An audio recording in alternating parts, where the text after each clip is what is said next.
Welcome back. An eye-opening new report just released by ProPublica is shedding light on the Trump administration's deportation campaign against undocumented immigrants and its harm to scores of children. Specifically, the report details federal agents' use of tear gas and pepper spray against kids in cars, at home, and walking to school, leaving them wheezing, coughing, and struggling to breathe, let alone traumatized. Joining us now, one of the co-authors of that piece, ProPublica reporter Lisa Song. MS Now contributor Mike Barnicle joins the table as well. So, Lisa, tell us first of all what you found in your reporting about how widespread this is and actually what is happening to these children. Yeah, we were able to document at least 79 children who have been hurt as a result of tear gas and pepper spray used during these mass deportation campaigns. And we're talking about federal immigration agents who deployed these weapons. Mm-hmm. So your team reached out to DHS for reaction on this, and you include that in your piece. I'll include it as well. And this is what they say. The Department of Homeland Security has repeatedly defended its use of the chemicals, asserting its agents aren't to blame. The fault, a spokesperson said, lies with agitators in the crowds and parents who put their children in harm's way. And in many of the cases where children were harmed, a DHS spokesperson said the officers were justified in using tear gas or pepper spray, but the agency did not address how the weapons affected bystanders, including children. DHS does not target children, the agency said in a written statement, so no responsibility taken by DHS. No, none. And to continue our conversation from a moment ago, though these stories have slipped from the headlines, these things are still happening. And we know that DHS could ramp up this sort of activity at any time. They have more or less an unlimited budget to do so. So Lisa, and more of these videos can be found on the ProPublica's website. If people want to take a look, I encourage that they do. But just explain to us, remind people just how harmful these chemicals are and the impact they would have on children's health. Yeah, so I think sometimes when people hear tear gas, they might think, oh, it's not a big deal, your eyes may water, but actually these chemicals are toxic. Tear gas and pepper spray were designed specifically to induce intense pain, and they were made to incapacitate adults. And so when you're hit with tear gas or pepper spray, it feels like your skin is on fire. It becomes very hard to breathe. Your throat feels like it's burning, and you've got tears coming down your face the entire time. And so the problem is children are extra vulnerable to these health problems. And children actually breathe more quickly than adults do, and they're smaller.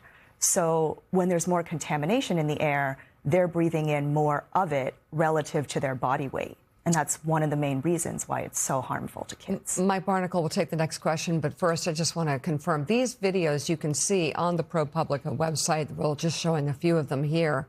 But if you could just tell us about what we see on these videos that you have uncovered, because it includes not just the children being pepper sprayed and hurt, but there's a reaction that happens from the ICE agents and those who are spraying it. What do you guys hear when you watch? Well, some of the videos we've gotten as body cam footage from lawsuits, and one of them in the Chicago area shows an agent, among other agents, spraying pepper spray or tear gas into a crowd of protesters, apparently without provocation.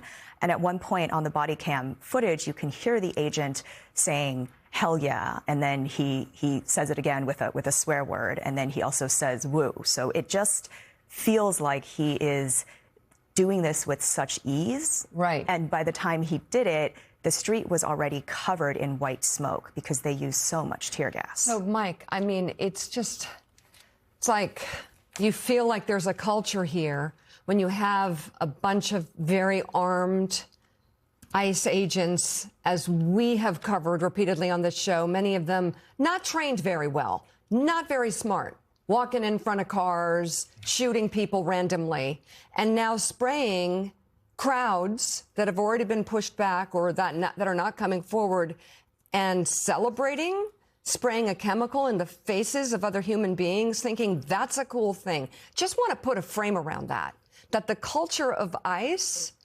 is truly like against what law enforcement is all about.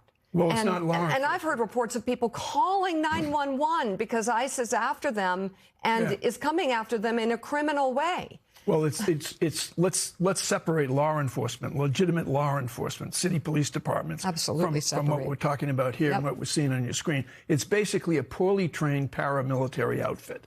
That's what it is. And the absurdity of DHS is just in their pronouncements that DHS does not target children. Look at these scenes.